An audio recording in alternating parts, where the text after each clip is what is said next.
Tapi untungnya, malam itu aku masih sempat melihat pintu kamar ini tiba-tiba terbuka separuh. Melihat hal itu tentu saja tanpa pikir panjang, aku pun langsung berlari ke arah pintu untuk segera keluar dari ruangan ini.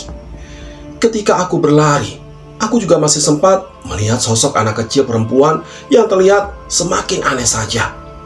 Dia duduk jongkok sambil melambaikan tangannya, seolah mengucapkan selamat tinggal kepadaku.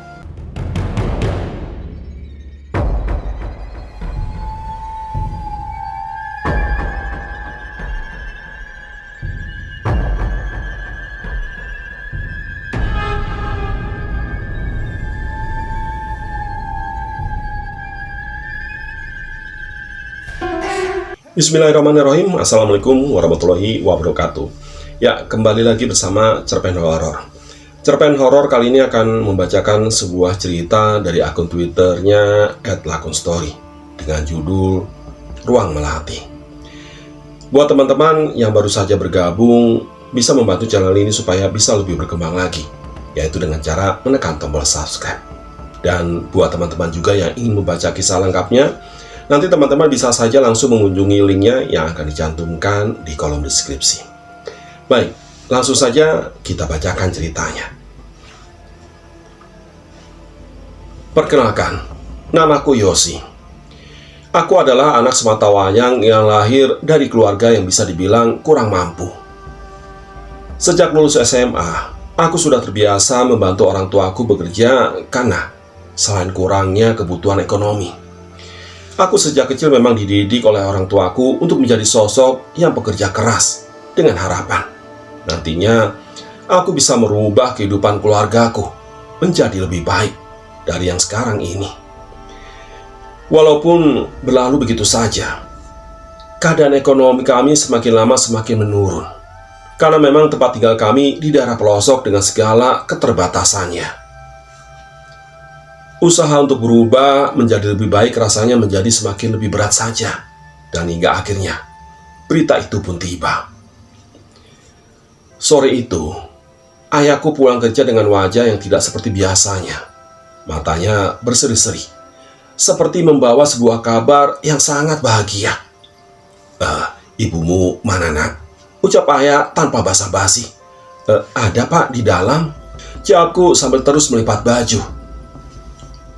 Bu, ibu, coba tolong kesini sebentar, Bu. Iya, Pak. Saut ibuku yang terdengar berteriak dari dalam kamar. Ada apa toh, Pak? Ibu-ibu sambil duduk di ruang tamu kecil kami yang akhirnya aku pun ikut duduk tepat di sebelah ayahku duduk. Gini, Ibu. Pak Rahmat, pemilik rumah yang Bapak bangun, menawarkan kita kerjaan, Bu. Ucap ayah. Maksudnya pekerjaan apa ya, Pak? Ucap ibu heran. Beliau punya ruko di luar kota. Kita semua disuruh jaga sekaligus mengembangkan usahanya. Ibu kalau mau disuruh buka laundry di sana. Nanti Bapak biar cari kerja di sana juga. Kan di sana kotanya besar. Ya, insya Allah banyak lowongan kerja buat Bapak. Nah, Yosi nanti biar bisa membantu Ibu. Kan dia bisa tuh bantu promosi lewat sosial medianya. Ya, namanya juga usaha, Bu. Mudah-mudahan ini bisa merubah jalan hidup kita. Begitu kata ayah. Ya aku sih mau aja, Pak, sautku. Ya kalau kalian mau, ya ibu sih nurut aja lah. Tapi gimana, Pak, berangkatnya? Kan jauh banget itu tempatnya. Sepertinya kalau dari sini bisa 24 jam perjalanan. Kan motor kita cuma satu, Pak. Jawab ibu halus. Ya sudah, nanti biar aku rundingkan lagi sama Pak Rahmat. Yang penting ibu sudah setuju, saut ayah. Berawal dari obrolan kami sore itu, kami sekeluarga akhirnya berangkat dan mencoba mengadu nasib di kota tujuan kami tersebut. Di kota itu, kami tidak memiliki satupun kerabat. Kami benar-benar berasa hidup sendirian di kota yang terbilang memang sangat terkenal di negara ini. Hingga akhirnya, seiring perjalanan waktu, bisnis yang kami kembangkan berjalan pesat. Kami sudah memiliki banyak pelanggan laundry dan setiap hari mengantar jemput semua pakaian kotor maupun bersih yang memang sudah menjadi menu pekerjaan kami sehari-hari. Disingkat cerita, ayahku pun jatuh sakit. Hal itu tentu saja membuat aku harus bekerja 2 kali lebih keras dari biasanya. Semua tugas yang biasanya dikerjakan oleh ayahku, kini mulai aku kerjakan sendiri. Mulai dari mengantar dan menjemput pakaian. Sekarang semuanya perlahan berganti menjadi tugasku. Dan akhirnya, malam itu pun tiba. Malam itu wajah ayah tiba-tiba terlihat sangat pucat, dengan suara yang semakin lama terdengar semakin pelan, yang akhirnya membuat aku dan ibuku memutuskan untuk segera membawanya pergi ke rumah sakit. Ya Allah, bapakmu semakin parah, nak. Ayo, kita bawa ke rumah sakit saja, ucap ibuku. Iya bu, biar aku siap-siap dulu ya, jawabku. Iya, tapi di mana ya rumah sakitnya? Tanya ibu. Agak jauh dari sini ada bu, aku sering lihat pas ngantar baju, ucapku sambil menata kerudungku. Ya sudah, motornya kamu bawa ya, kita boncengan 3. Ayahmu biar ibu peluk dari belakang, jawab ibu. Dan tak lama-lama lagi, akhirnya aku pun membawa ayahku ke rumah sakit yang kurasa tepat di sebelah jalan menuju kampung. Yang saat itu pernah kulewati saat aku mengantar baju laundry pesanan pelangganku. Rumah sakitnya kok sepi gini ya, ucap ibu ketika kami sampai di depan gerbang rumah sakit tersebut. Iya memang bu, kan ini sudah jam 11 malam. Udah malam lah bu, jawabku. Waktu itu keadaan rumah sakit itu memang sudah terlihat berbeda dari rumah sakit pada umumnya. Papan nama yang terlihat sudah tua, dengan rumput-rumput yang tumbuh lumayan lebat di sekitarnya, membuat aku juga sempat berpikir jika rumah sakit ini adalah rumah sakit yang tidak digunakan lagi. Kondisi rumah sakit malam itu benar-benar sepi. Lampu penerangan yang sangat kecil ditambah dengan mobil ambulan yang sudah terlihat tua juga membuat kami sempat mengurungkan niat untuk membawa ayahku ke rumah sakit tersebut malam itu. Ini beneran rumah sakitnya, Yos? Tanya ibu sambil terus memeluk tubuh ayahku dari belakang. Iya bu, yang ku tahu sih ya cuma di sini, jawabku.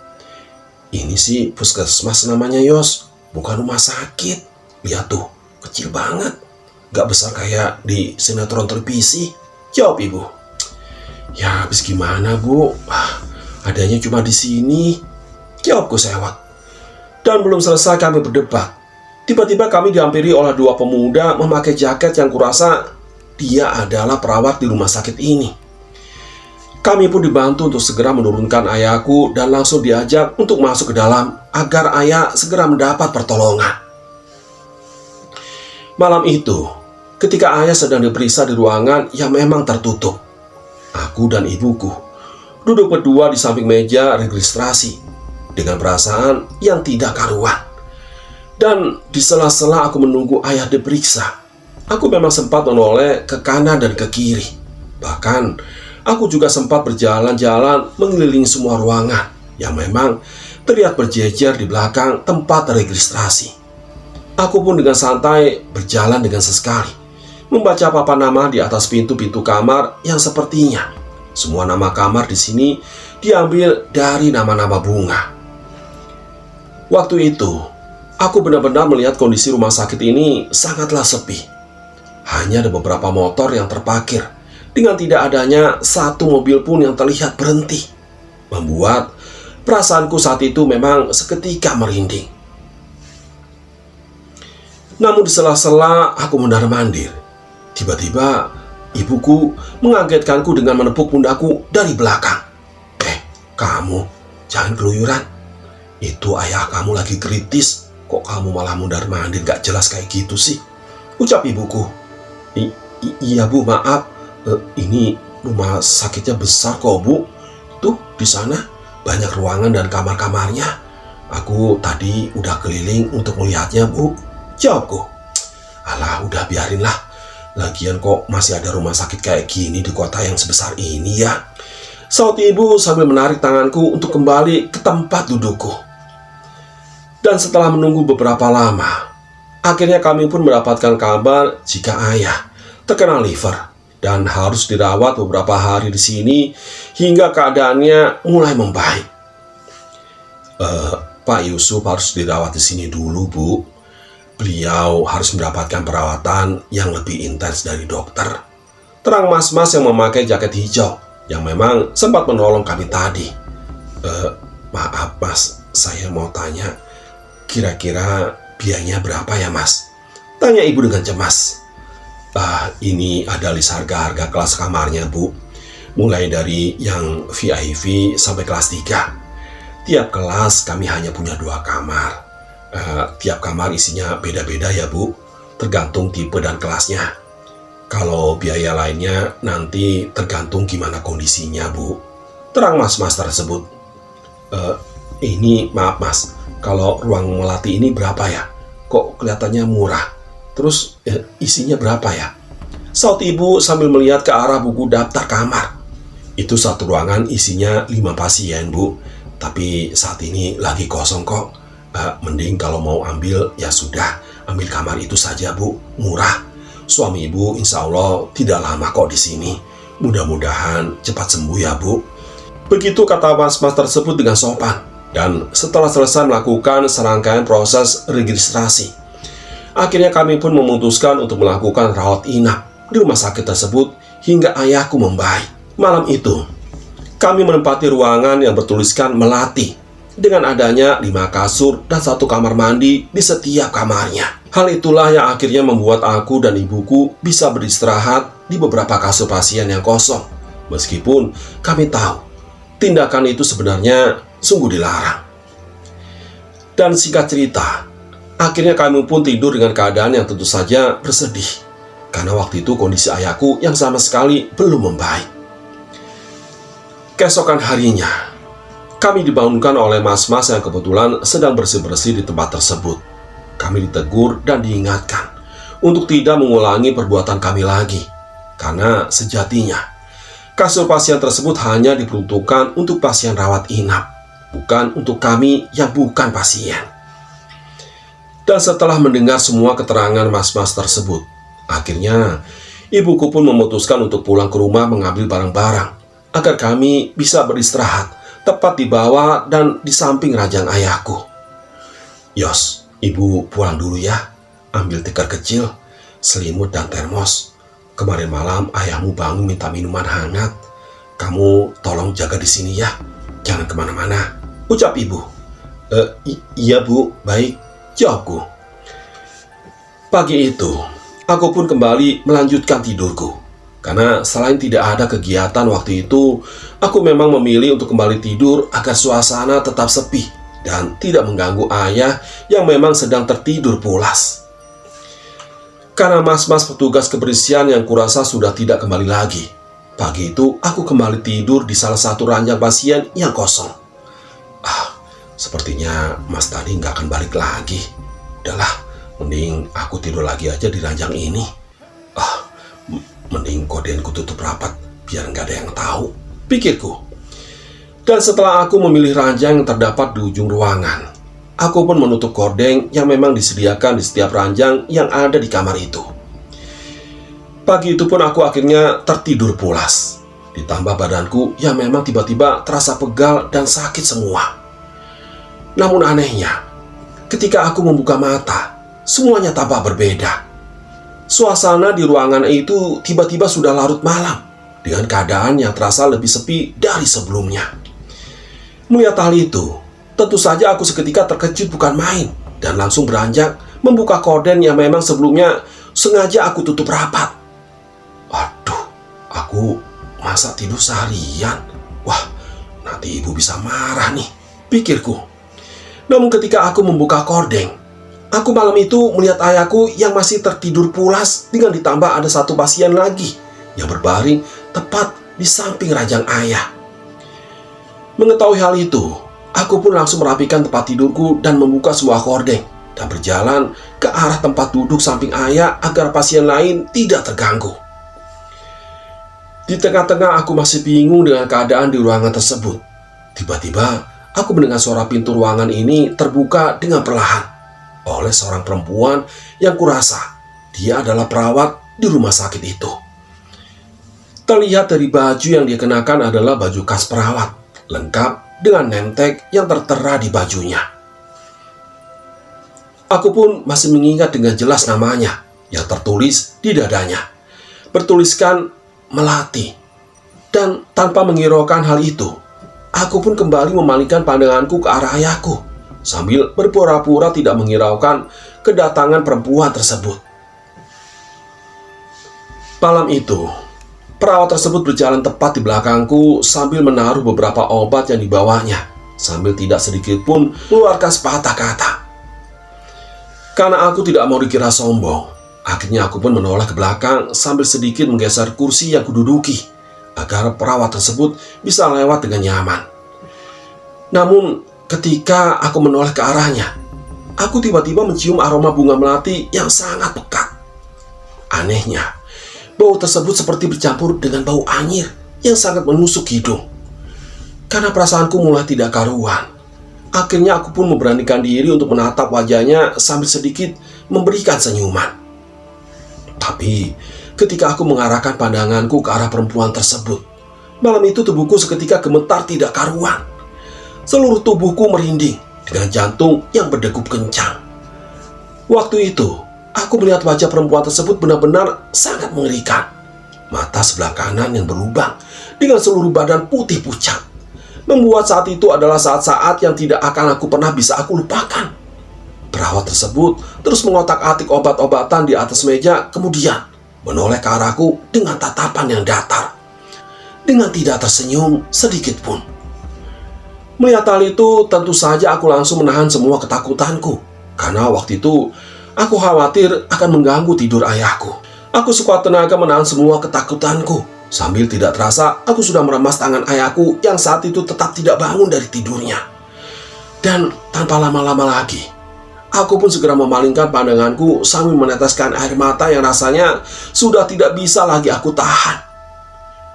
Bahkan, sosok tersebut masih tetap di belakangku sambil sesekali menyenggol tubuhku dari belakang. Semua doa sudah kuucapkan sambil sesekali memanggil nama ayahku, agar beliau bisa bangun dan melihat apa yang sebenarnya sudah kulihat. Dan belum selesai aku melalui semua itu, lagi-lagi aku dikagetkan dengan suara anak kecil perempuan yang berlari di antara ranjang-ranjang yang ada di kamar ini. Sosok anak kecil tersebut berlari berkeliling dengan sesekali tertawa riang, sambil tidak jarang pula dia meloncat-loncat ke atas ranjang. Kemudian dia tertawa. Mendengar hal itu, tentu saja pandanganku langsung kuarahkan ke sumber suara tersebut dengan seketika. Dan benar, saat itu aku melihat anak perempuan sekitar kelas 6 SD. Dia memakai baju hitam dengan rambut panjangnya, tertawa-tawa dengan sesekali melihat ke arahku, sambil melirik-lirik seolah dia benci dengan keberadaanku di sini. Aku pun juga ingat, dia tidak memakai sendal, dengan seluruh kakinya ada bercak-bercak hitam besar, dengan tangannya yang terlihat masih membawa botol infus. Dan puncaknya, waktu itu tubuhku tiba-tiba seolah tidak bisa digerakkan, ketika pundakku terasa dipegang oleh perawat yang sedari tadi masih di belakangku. Malam itu, aku sudah tidak bisa menahan tangis lagi. Semua ku keluarkan dengan tidak kutahan lagi. Aku menggoyang-goyangkan tubuh ayahku dengan sangat keras agar ayah bangun dari tidurnya. Ya, ayah, bangun ya. Ayah, ya bangun ya. Anehnya, waktu itu ayahku hanya diam dan tidak bergerak, seolah beliau sudah tidak bernyawa lagi. Ditambah lagi, ketika aku menoleh ke belakang, waktu itu aku tidak melihat adanya perawat yang sebelumnya ada di belakangku. Namun, waktu aku melihat pasien yang sebelumnya berbaring di samping ayahku itu tiba-tiba terlihat menatap ke arahku sambil seolah meminta tolong. Tangannya melambai-lambai lemah dengan suara yang terdengar sangat lirih. Tolong, tolong. Melihat hal itu, tentu saja aku seolah sudah berada di antara hidup dan mati. Seluruh tubuh terasa mati rasa dengan napas yang terengah-engah karena rasa takut yang sangat luar biasa. Karena ayahku yang tidak kunjung bangun, akhirnya aku pun berdiri dan segera berlari menuju ke arah pintu agar aku bisa keluar dan mencari pertolongan. Namun anehnya, sesampainya aku di pintu ruangan ini, aku tiba-tiba tidak bisa membukanya. Pintunya yang terkunci sangat rapat membuat ketakutanku saat itu semakin menjadi-jadi. Malam itu, teriakanku dan segala usahaku seolah tidak ada yang menghiraukan lagi. Di luar terlihat sangat sepi, sunyi, tidak adanya satupun orang yang terlihat warawiri. "Tolong! Tolong!" teriakku sambil menangis terseduh-seduh. Karena tak kunjung mendapat jawaban, aku pun kembali ke ranjang ayah dengan tidak lagi berani menghadap ke arah pasien yang ada di sebelah ayah yang saat itu sekilas terlihat kembali tertidur.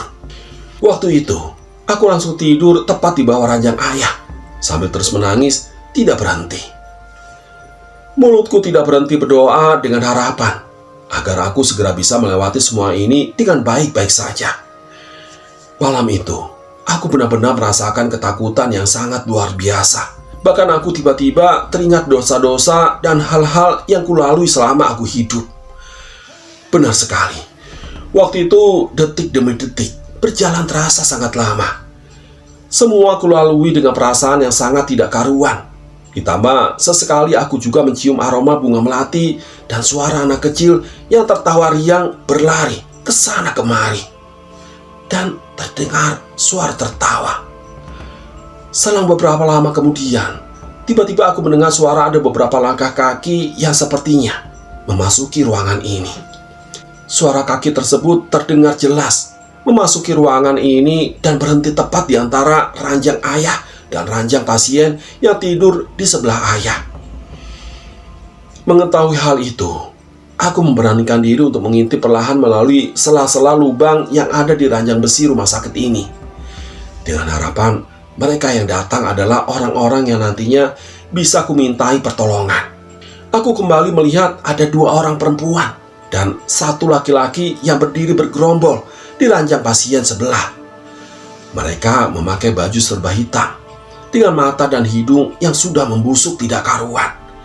Wajahnya seperti meleleh dengan menimbulkan bau yang sangat tidak sedap. Melihat hal itu, tentu saja aku seketika kembali ketakutan dengan keringat yang kembali bercucuran. Ditambah aku tidak lagi melihat adanya ayahku.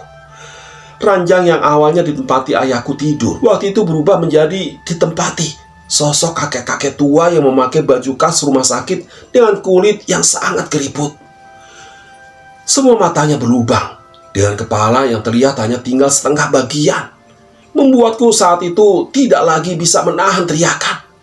Aku berteriak, tetapi untungnya malam itu aku masih sempat melihat pintu kamar itu tiba-tiba terbuka separuh. Melihat hal itu, tentu saja tanpa pikir panjang, aku pun langsung berlari ke arah pintu itu, segera keluar dari ruangan. Ketika aku berlari, aku juga masih sempat melihat sosok anak kecil perempuan yang masih terlihat semakin aneh saja. Dia duduk jongkok sambil melambaikan tangannya, seolah-olah memberi ucapan selamat tinggal kepadaku. Dan tanpa menghiraukan hal itu, aku pun semakin mempercepat langkahku menuju pintu yang ada di ruangan ini. Setelah aku berhasil keluar dari ruangan tersebut, aku tidak melihat seorang pun yang ada di rumah sakit ini. Semua terlihat sepi layaknya rumah sakit yang tidak berpenghuni.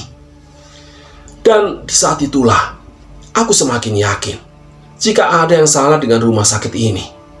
Tanpa lama-lama lagi, akhirnya aku pun berlari keluar untuk segera menyelamatkan diri.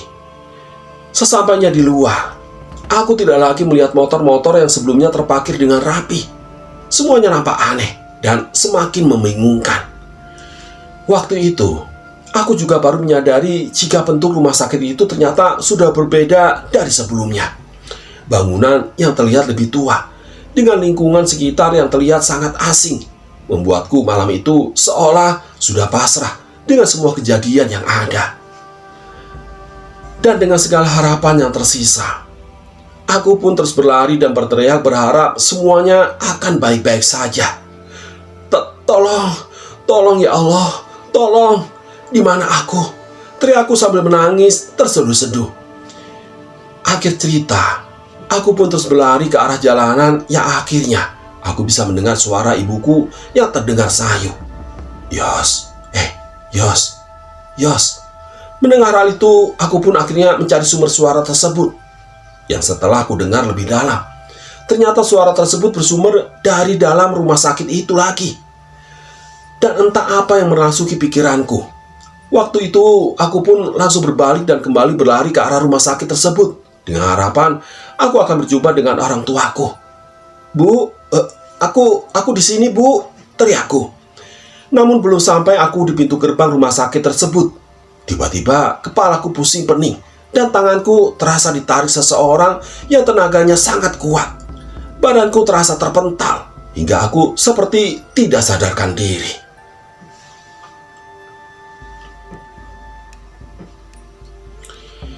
Dan ketika aku membuka mata, saat itu aku melihat ibu, ayahku, dan dokter sudah berdiri di sekitarku.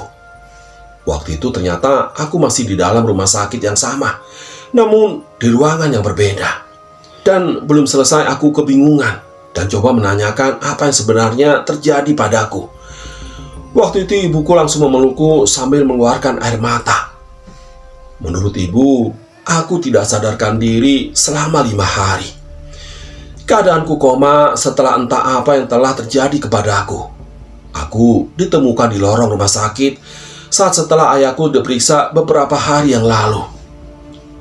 "Ayahmu sudah sembuh 2 hari yang lalu. Kamu malah baru sadar, Nak," ucap ibu sambil tidak henti-hentinya mengelus rambutku. Waktu itu, aku juga melihat adanya Pak Rahmat sekeluarga, selaku majikan ayahku yang juga terlihat di kamar yang kutempati tersebut. "Sudah, jangan banyak bergerak. Diomongin di rumah saja nanti ya, Mbak. Nanti saya antar pulang," ucap dokter yang terlihat tersenyum ke arahku. Dan beberapa hari setelah kejadian tersebut, kami pun bersilaturahmi ke rumah dokter yang kami ketahui bernama Angga. Menurut dokter Angga, ketika aku datang dan membawa ayah ke rumah sakit tersebut, aku tidak sengaja ditarik masuk oleh makhluk halus dan dibawa ke alamnya. "Coba kamu ingat-ingat, kamu kemana aja saat menunggu ayah diperiksa?" tanya dokter Angga. Iya dok, saya jalan-jalan ke lorong, nggak jauh kok. Terus saya melihat ruangan rawat inap, itu sih seingat saya. Lalu saya lewat ruangan mawar, Kamboja, dan Melati dok. Setelah itu pundak saya tiba-tiba ditepuk oleh ibuku. Dipanggil dari belakang. "Iya kan Bu?" jawabku sambil menoleh ke arah ibu yang terlihat kaget karena mungkin merasa tidak pernah melakukan apa yang kuceritakan. "Kamu lihat ada ruangan Melati?" So dokter Angga kaget.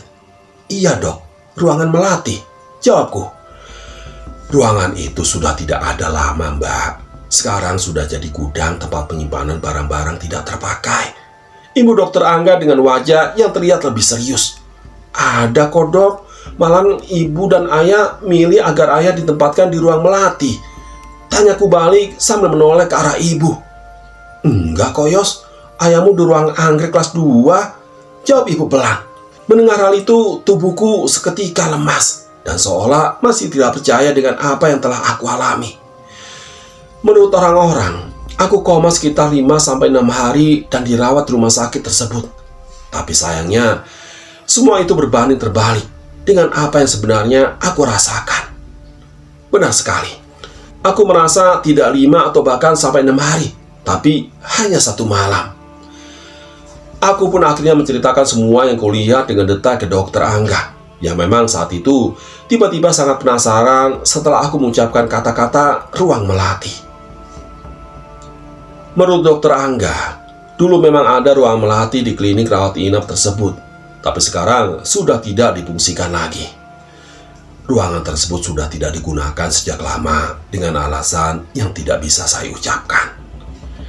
Rumah sakit tersebut sebenarnya sudah berdiri sejak lama, tapi setelah adanya rumah sakit sebelah yang lebih besar dan lebih lengkap, kini rumah sakit tersebut langsung mendadak sepi. Ya, karena selain kalah saingan, di rumah sakit tersebut peralatannya sangat tidak lengkap. Jadi, setiap ada pasien, selalu langsung kami rujuk ke rumah sakit yang ada di tempat yang lain. Ya, bisa dibilang, rumah sakit ini seperti puskesmas, hanya fokus melayani orang yang sakit ringan dan dirawat jalan. Demikian kata dokter Angga.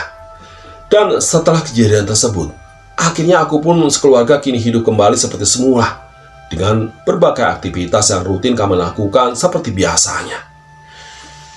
Akhir cerita, kini aku sudah memiliki 2 orang anak dengan kedua orang tuaku yang sudah tiada. Semua pengalaman itu tentu saja tidak akan pernah aku lupakan selama hidupku. Dinding-dinding dan lantai rumah sakit tersebut masih terasa hingga kini, seolah menjadi saksi kejadian yang menimpaku malam itu. Semua sangat nyata, dan mungkin belum semua orang bisa percaya karena memang sangat tidak masuk ke dalam logika. Ya, demikianlah cerpen horor kali ini. Sampai ketemu lagi di cerpen horor berikutnya. Terima kasih. Assalamualaikum warahmatullahi wabarakatuh.